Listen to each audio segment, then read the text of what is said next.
My name is Matthew Todd, and welcome to Inside the Scale Up. This is the podcast for founders and executives in tech looking to make an impact and learn from their peers within the tech business. We lift the lid on tech businesses, interviewing leaders and following their journey from startup to scale up and beyond, covering everything from developing product market fit, funding and fundraising models to value proposition structure and growth marketing. We learn from their journey so that you can understand how they really work, the failures, the successes, the lessons along the way, so that you can take their learnings and apply them within your own startup or scale up and join the ever-growing list of high-growth UK SaaS businesses.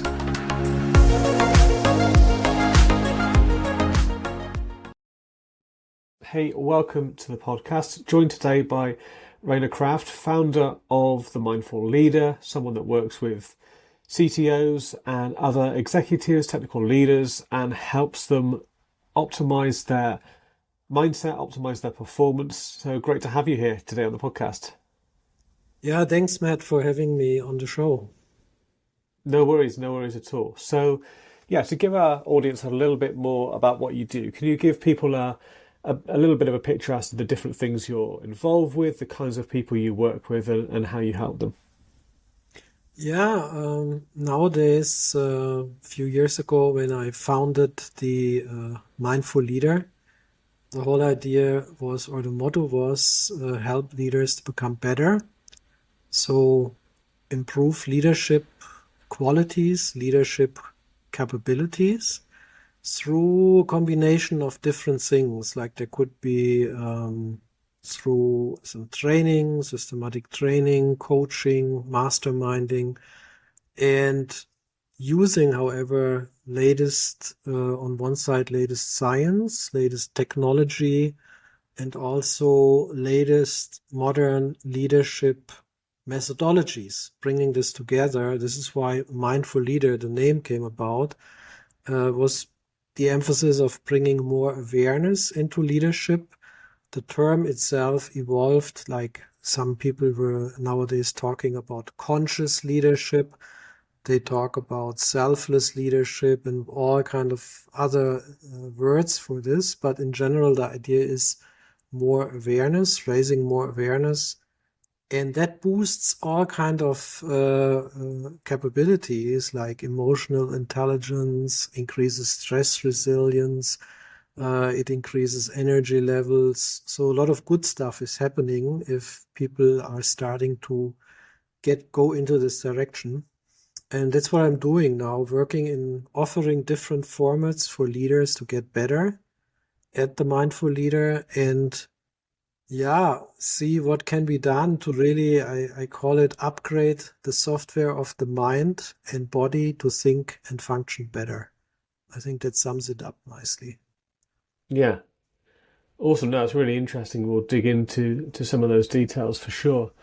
But what is your background before this? I know you've kind of been involved in technology for a while. So what led you to this pursuit of trying to improve, trying to optimize leadership and technical leaders?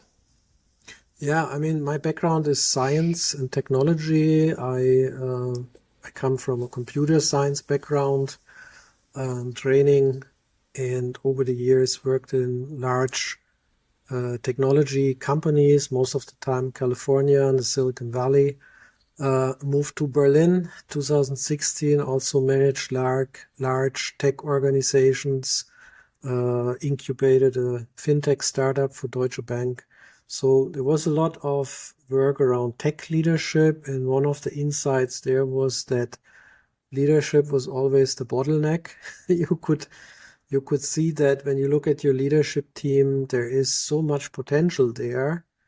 If you would use, I still see it today when I work as an advisor with different companies or startups, you still see that when it comes to performance, setting up a performance culture in these organizations, that when you look at the leadership team, many of them, if you use a simple traffic light system, there is red, orange, yellow, green, and you see a lot that the terms of the peak of the iceberg, like the high performing ones or exceeding expectations or high achievers, is relatively small. And then the bulk of it is around meeting some expectations, so that's already good, or fulfilling some objectives. But many are more in a development area, or yeah, they basically need to really seriously do something to even deliver on that level. And so when I saw this type of trend, it's always very similar, that there is 67, 70% underperforming. The question is, why is this? And what can be done to improve this in a systematic way? So that was my motivation. And of course, for myself as well, how can I get better as a leader? And this is when 10, 15 years ago, roughly, I started to really dive deeper into the science of mindfulness, neuroscience. Also, in the past 7 years, more and more into the science of functional medicine, epigenetics, biohacking, because at the end of the day, the performance depends on the mind, awareness, and the body. Only if those three aspects are in good shape, then someone is actually able to perform very well. And of course, there are skills. So I'm not talking about the skills. Acquiring some new skills is a learning process that everyone can do if these pillars of awareness, mind, upgraded mind, and body are given. But this is really what I've seen is the issue, and it motivated me to really go deeper into it, make it a focus, and actively contribute to solutions in that space. Yeah, and if most of those leaders then were not at that level of high performance, only a smaller percentage were, how was that visible? How was that noticeable, externally, but also internally? Were they even aware themselves that they weren't, performing as well as others around them? Awareness is a tricky question. Sometimes they know, sometimes they don't, and every company struggles in terms of introducing performance-related processes, implementing a performance or feedback culture, so that awareness will be increasing and that people actually know where they are. And that is usually handled in different processes. It's evolving over time. But in many cases, people are not even aware, right? So they think what they're doing is pretty good, but obviously it may result in a lot of potential problems, not just for the own team, but for the broader organization. In particular, when some of these leaders have a lot of stakeholder communication, that can have a lot of negative impact if the communication is not up to par where it should be. Yeah, so for those that aren't aware, then how do you actually introduce methods or tools or whatever to make that more visible to them and others around them? Because the kind of thought process is that if there are different leaders and some are performing at a much higher level than others, then it can't be a company-wide culture problem. So therefore, how are some either more aware or just naturally more capable than others, and how can an organisation help see where they are on a spectrum of performance?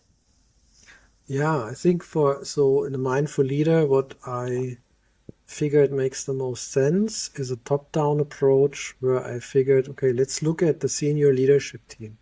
Let's look at the most senior leaders and make sure these guys are operating at the very high level of awareness, give them the tools so that they can achieve mastery and get better and better, because it's in their responsibility is then to mentor and coach the next level leadership and so on. So by working top down helps a lot to basically make this scalable, right? If you have poor leadership at the top, then you're in trouble as a company, right? Yeah. But then the next layer and the next layer. So you want to make sure that the most senior guys get better and better through a combination of systematic training, coaching, masterminding, mentoring, whatever. And usually there's a lot of work had been done in the past 5 to 10 years on bottom-up approaches as well. Companies emphasize on certain learning and development budget to make use of this, and especially through the COVID time, this became more and more important so that there is resources available for everyone in the company to learn and grow and get these type of extra resources, especially in the area of mental health. And that is working nicely in a complementary fashion so that there is some most senior leaders getting better and better. And then you have the ripple effect as these guys get better and better. They can mentor and coach the next level and so on. Yeah, I see. And what are some of the things that you would start to either see that were potential for optimizations, or what are there any big wins that you see that can actually start to have quite a big impact early on once you start working with them, no matter what area that might be in?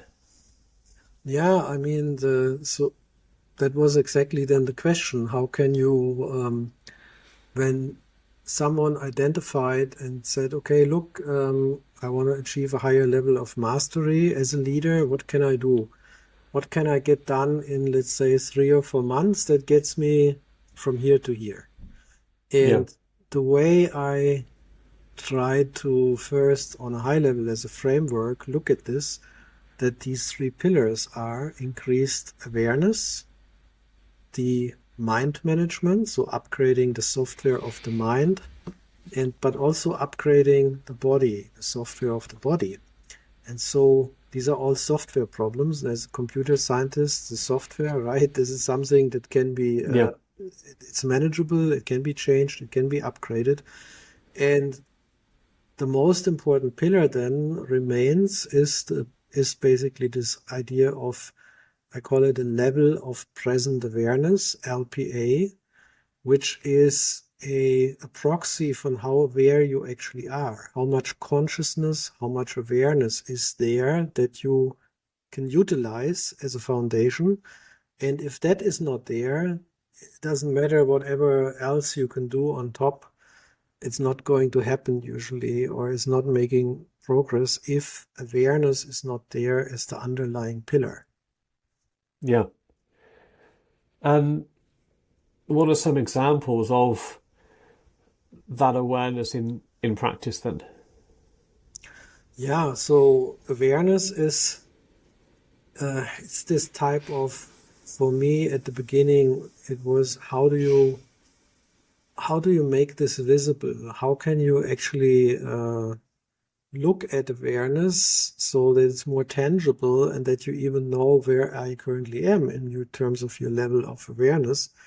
And this is when this definition of this level of present awareness, this LPA, was something that I started with some different experiments and methods. How do you measure awareness? And at the end of the day, it is possible. And the definition I came up with is basically the percentage of the current day when you're fully aware and fully connected to the present moment.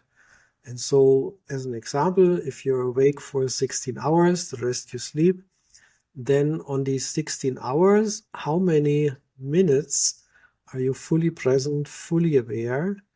And what remains then is the rest is where you're basically completely identified with thought activities, a high level of thinking, rehashing the past, planning the future.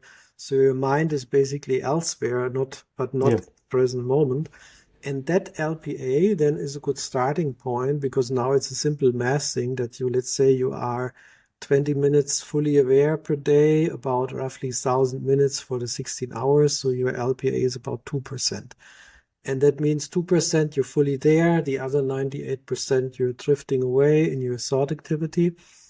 And that actually, when I started working with many leaders, executives, and when I walked them through this process, right, then an LPA awareness level of 2-3% is something that you often see. So it's not the exception, it's more like the default. And that means we have a lot of work to do of bumping up awareness to a more reasonable level that would be helpful. And yeah, that's where we are, unfortunately. Yeah, and is that the same as focus and then distraction causing a loss of focus? Yeah, I mean, distraction at the end of the day is when your thought activity gets interrupted, usually through other thoughts.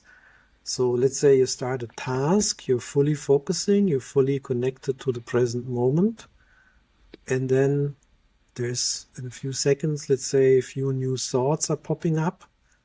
And instead of observing these thoughts and let them just pass by and keep focus on your task at hand, people then get distracted by these thoughts and then they get sidetracked in other activities. So that Yeah, means, that's why this LPA is a good proxy of also productivity, because if you have a low LPA, low level of present awareness, usually there are more distractions. These are people, sometimes they have trouble focusing, staying in a state of flow, because they get sidetracked from every little activity. And sometimes the reason for this is may not be even a thing of the mind itself, but it just could be that the body is like, let's say, the brain is not producing a sufficient level of neurotransmitters to manage the whole communication signaling in the brain, right? There is conditions like ADHD as an example, right? There is neurotransmitters imbalances and so on that can cause this actively doing, yeah, and it's something that has roots in, yeah, in either in the mind software or in the body software.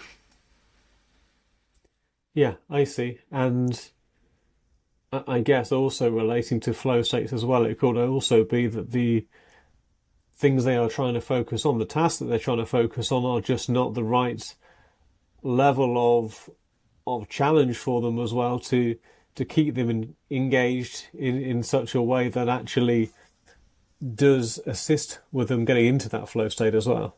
Mhm. Yeah, absolutely. So if that is an issue, and then 2 or 3%, if that is unfortunately what we are seeing, then how can people start to address that if they want to start trying to improve and optimize that number? Yeah, and that was exactly the question I got many years ago. How do you do that? Um, and is there a systematic process to do this? And of course, the time frame. Can it be done quickly? Right? Yeah, People don't want to spend a year or longer. They want to see results quickly. And so um, I realized that at the end of the day, an agile approach, incremental approach is something here to use as a foundation.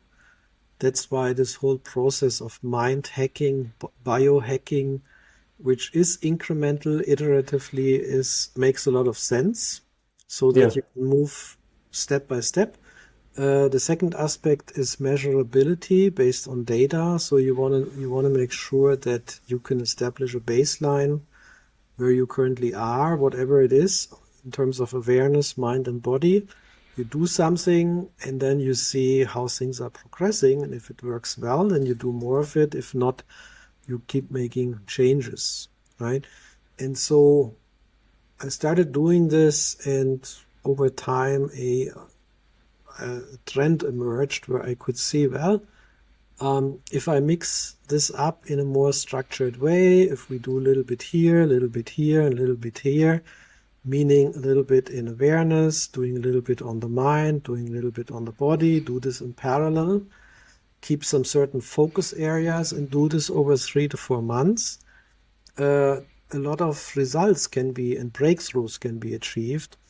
And that part now I refer to in general achieving a state of what I call a high performance mind, high performance yeah, mindset. And that then eventually turned into my training program, because it was exactly designed to help people to get from A to B in a structured, systematic way, within a reasonable time frame of, let's say, 3 or 4 months. yeah. And so with people that have been able to implement those changes, and what are some of the differences in the things that they do then compared to people that are not operating at that high performance level? Yeah, I think the game changer is increased awareness. So if they're becoming more aware, that means if they're, let's say they have an LPA at the beginning of 2 to 3%, if we can ramp up that awareness to, let's say, more than 10% or maybe even 15 or 20%, this is a game changer. So that means they have now heightened state of awareness for more durations over the course of the day. And then if you're fully aware that you can make better decisions, you can do things with more quality. So there are a lot of breakthroughs that these people achieve depending on where they were. And then they see, usually if LPA bumps up a few percentages, it starts that these kind of breakthroughs are popping up.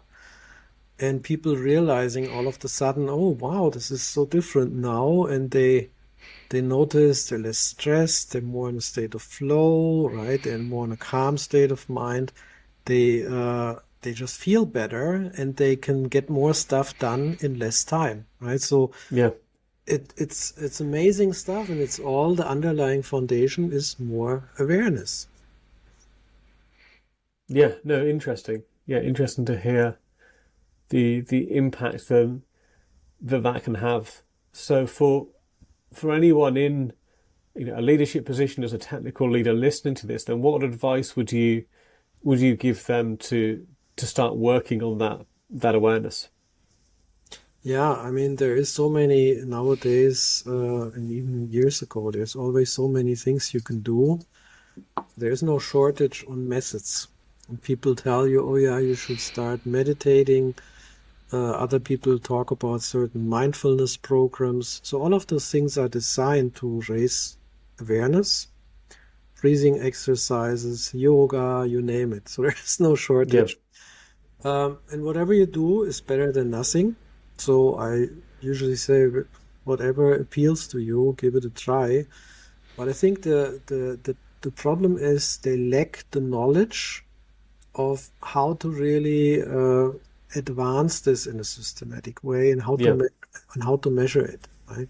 And this is where I designed the program for them, so that they can absorb these learnings, so that then they have the tools necessary to basically work on whatever they like to do in terms of methods, interventions, and they have a I way see. now to evaluate, is this actually helping, right? Because let's say there's some fancy new meditation coming out, you read about it, you go on YouTube, and then you get completely sidetracked and you say, oh yeah, this is the latest thing, I need to try this out. And how do you know it's working, right? So Yeah.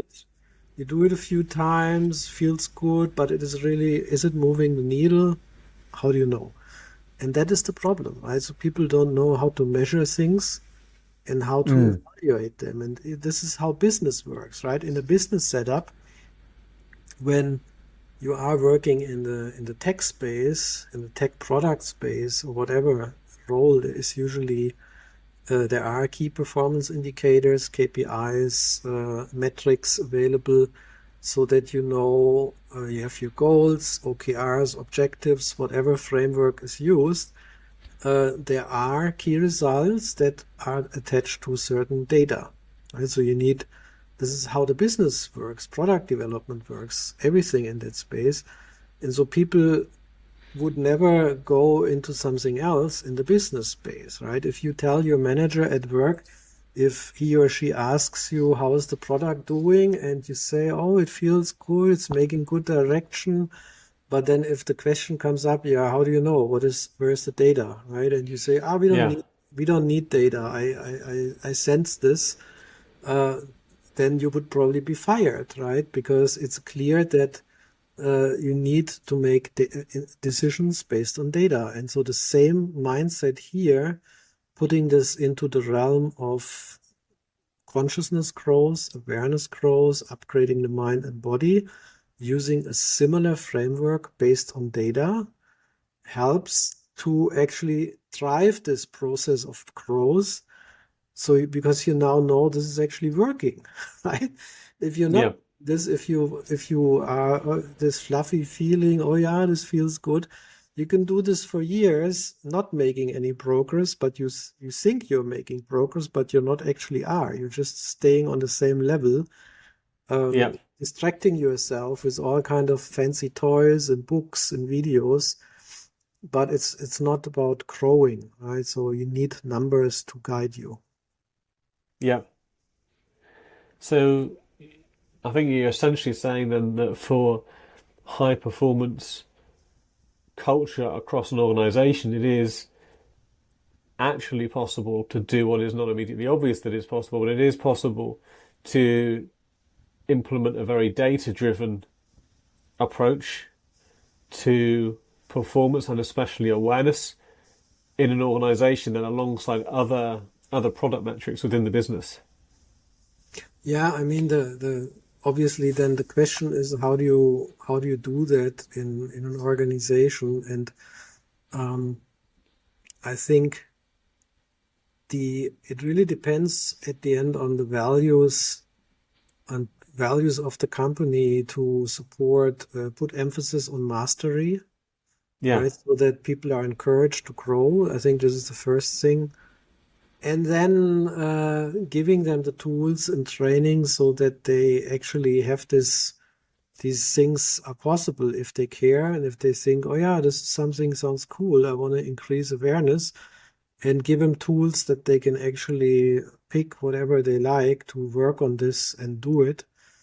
Um, but yeah, I mean, it's a matter of at the end of the day, personal preferences on how someone wants to invest into mastery, right? Many, unfortunately, invest into typical skills, capabilities, Yeah.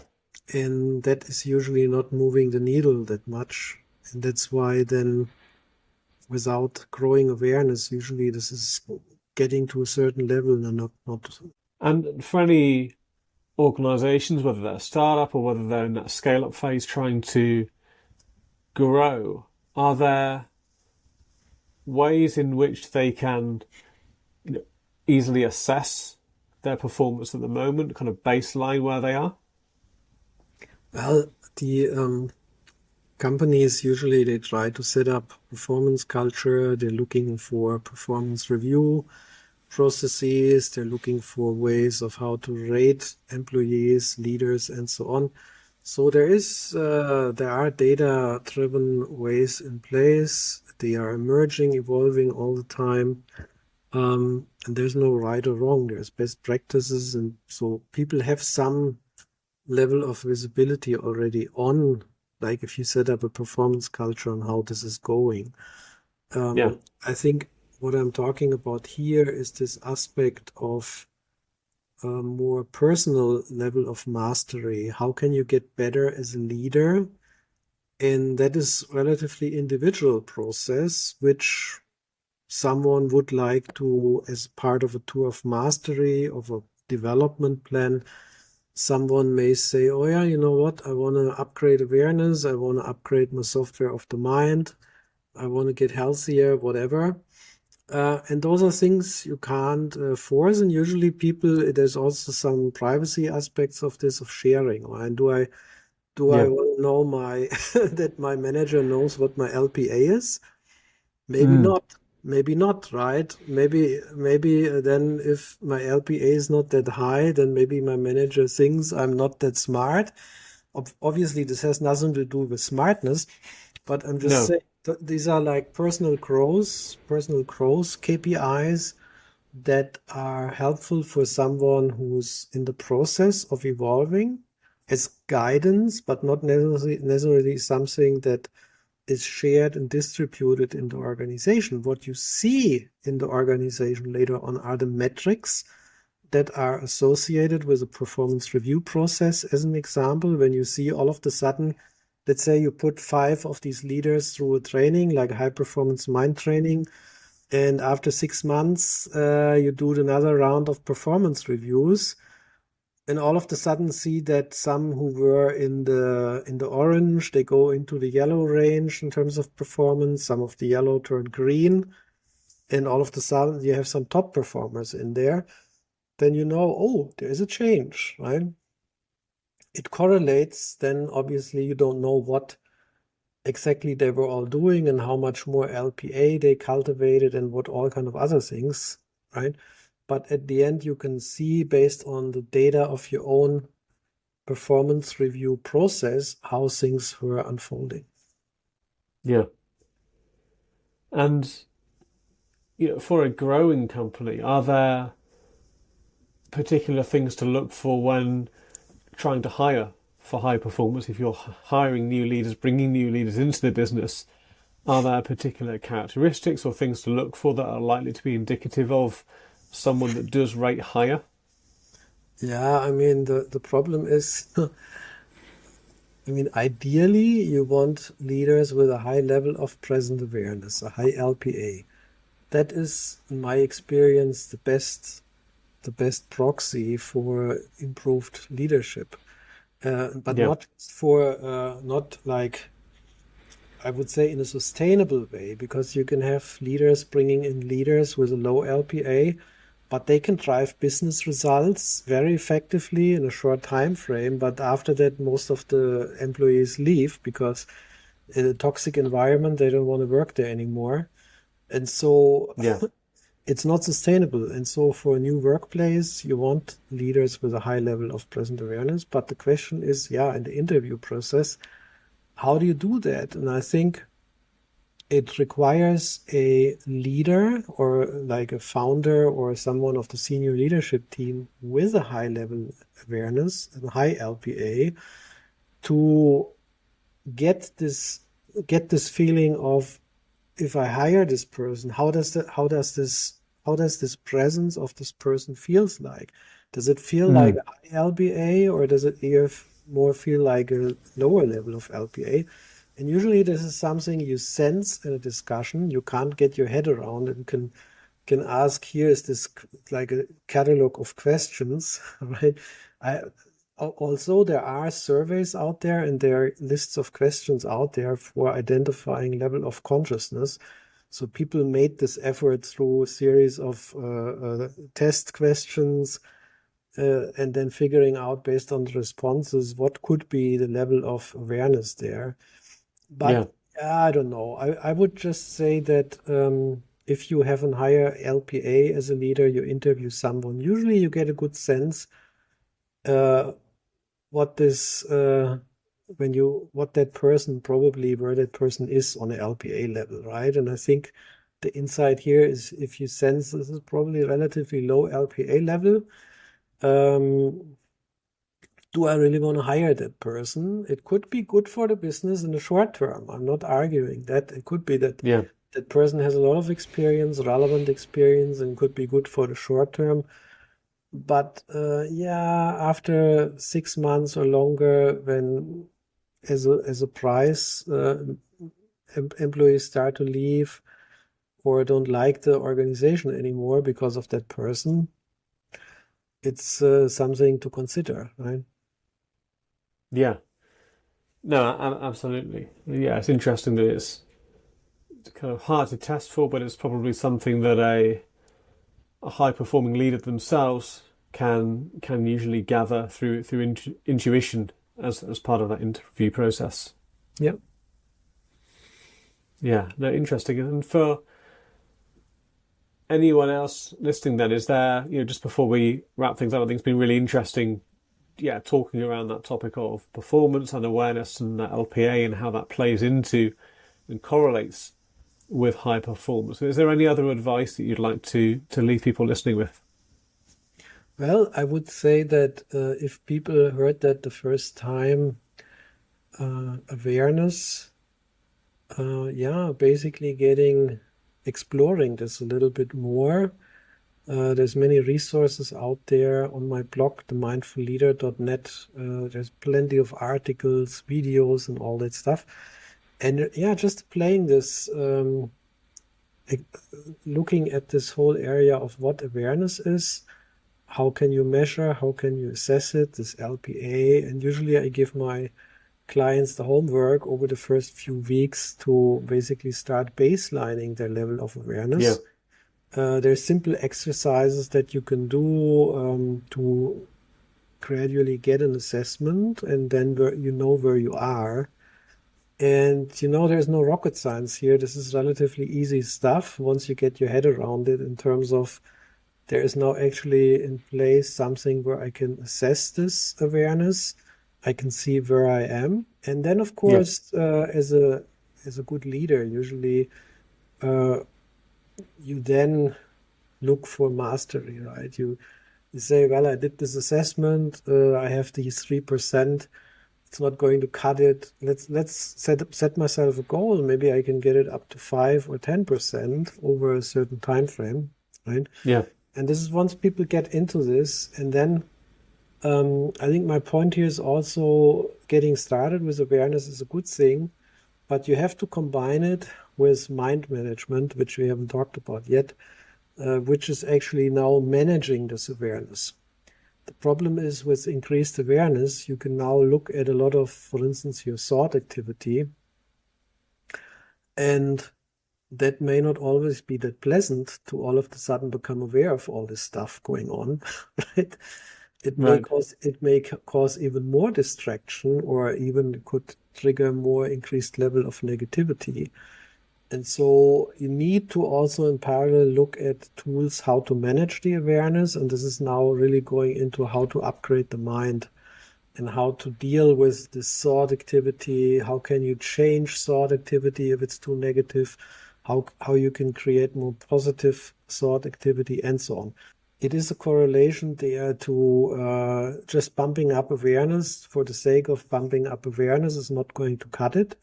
You have Yeah. to train the mind. So look at my favorite movie there is always look at Star Wars, right? There's Master Yoda.